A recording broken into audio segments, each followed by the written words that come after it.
Don't panic. It's okay. We've got the best people in charge in America who look after England. I don't know who we've got looking after England right now, but America looks after England as a whole. We've got the best in. Look at this, watch this. Any more about the hospital, sir? May I? Don't. May I ask you about? Are the Israelis operating within the rules of war that you talked about last week being so important? Good talking, Joe. Thank you, sir. Everybody. Thanks so much, Thank you, sir. I can't say that I'm worried. I'm not worried at all. I mean, why would I be worried with this man in charge? Policy. I don't know how to say this.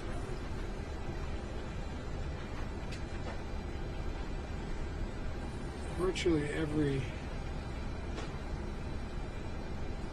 mass shooting, every circumstance where No one's worried, are they? No, look at the background. Look at the people in the background. Their faces have dropped. They can't believe what they're seeing. Has he just escaped from his special home? about whether to go. Because had we gone and this failed, then the United States failed, Biden's presidency failed, etc., which would be a legitimate criticism. And Don't forget, the man is still in charge. Yeah, the man is still in charge, and he's talking like this. He's failed, I've failed, this failed, it's just failed. It's just failed. And right now, I have a very good relationship with the Jordanian king. It's close. I know him well, and I also spent time on the telephone in the past with the Palestinian Authority. So it's on the top. It's still on the top table then. Still on the top table. Still sitting with the big boys. Leadership, but they're all in a tough spot. No. Just over the last 5 years, 10 years,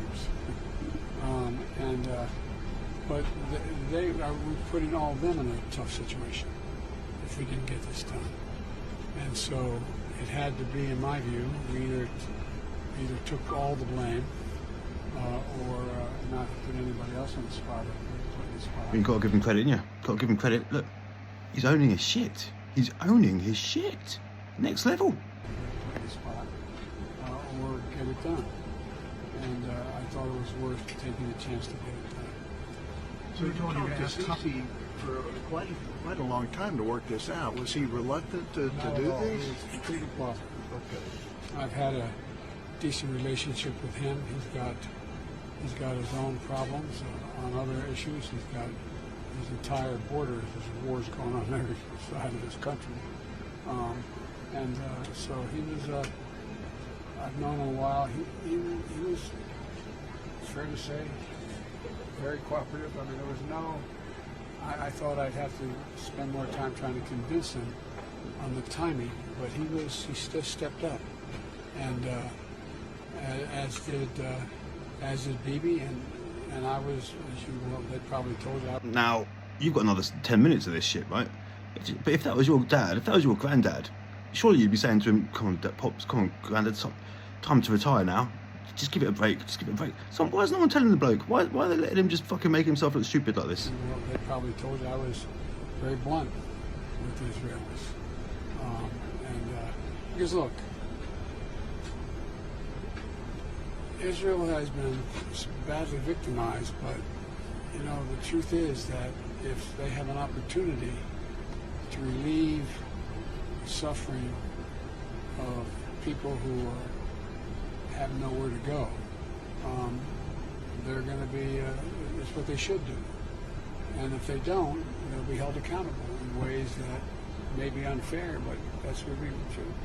And my point to everyone is, look, if you have an opportunity to alleviate the pain, you should do it, period. And if you don't, you're going to lose credibility worldwide. And I think everyone understands that. What about getting people out? We got people evacuated. The answer is we're going to get people out, but I'm not going to go into any detail with you now. All right, we got to wrap up, guys. We got to wrap Just one up. thing, sir. You said you were very blunt with the Israelis on the need to get humanitarian aid to Gaza, or what exactly? On everything. No, I was very blunt about the need to support getting humanitarian aid to to Gaza. Get it to Gaza and do it quickly. All right. And that, Any more to the hospitals, sir? May I? don't. May I ask you about? There's a report in the Times of Israel that says Biden officials have indicated to Israel in recent days that if Hezbollah initiates a war against Israel, the U.S. military will join the IDF in fighting the terrorist group. Not true. Not true. That was never said. I think there's a lesser chance now that Israel won't go in and into Gaza, and that can be averted. We had a long talk about that and what alternatives there are. Our military is talking with our military about what the alternatives are, but I'm not going to go into that either. Did you find Bibi receptive to the humanitarian argument you made? And Yes. Was there any pushback from him, or you felt that you were able to get across that? But we've had a number of discussions on this. It's not new. Look, I don't know what you picked up in Israel, but I got no pushback. Virtually none. Let me say it again. I got no pushback. From the Israelis or from all the partners here? All the partners. Virtually none. And this is, look, it's, anyway, but I'm hopeful we can get some Americans out as well of Gaza, and hopefully we will continue to work toward getting other Americans out through other means as well. Can you talk about the impact of meeting with survivors and first responders? And that's all personal. Look, I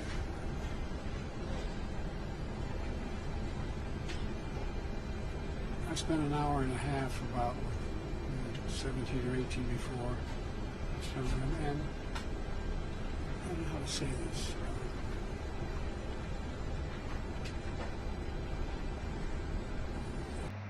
Just take your time, mate. We're here all night. We're not going anywhere. But this is entertainment. This is entertainment for us. Virtually every mass shooting, every circumstance where a large number of people have been victimized and lost, I spoke with them. I learned a long time ago, what you've all learned in your life as well.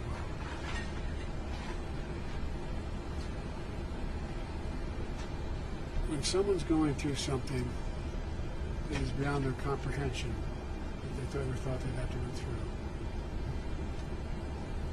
if they see someone who they think understands or maybe been through something not the same but similar, it gives them some sense of hope.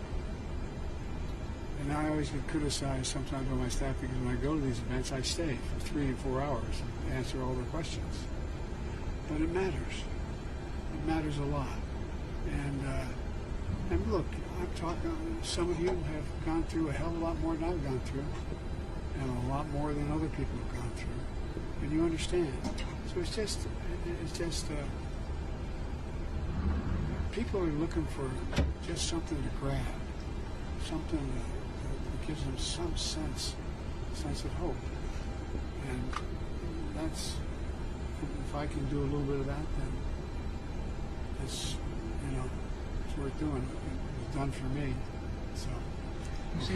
Two things. If you've made it this far into this 10-minute marathon of whatever this has been that we've just listened to and experienced there with the President of America, two things. Yeah. So the first one is you're part of the 1% club, part of the 1%. In once you start something, you finish it. This is good. And the next one is, did you make any sense of that? Did it make any sense to you at all? At all? Like at all? Do you think it was necessary for you to come here to get this deal done? Was the in-person diplomacy aspect really important here? What do you think? I'll let you answer that. You joked about the House. Do you have any view of Jim Jordan and his predicament? Do I have any what? Do you have a view of Jim Jordan's current predicament, unable to secure the speakership? I ache for him. No. Zero. None.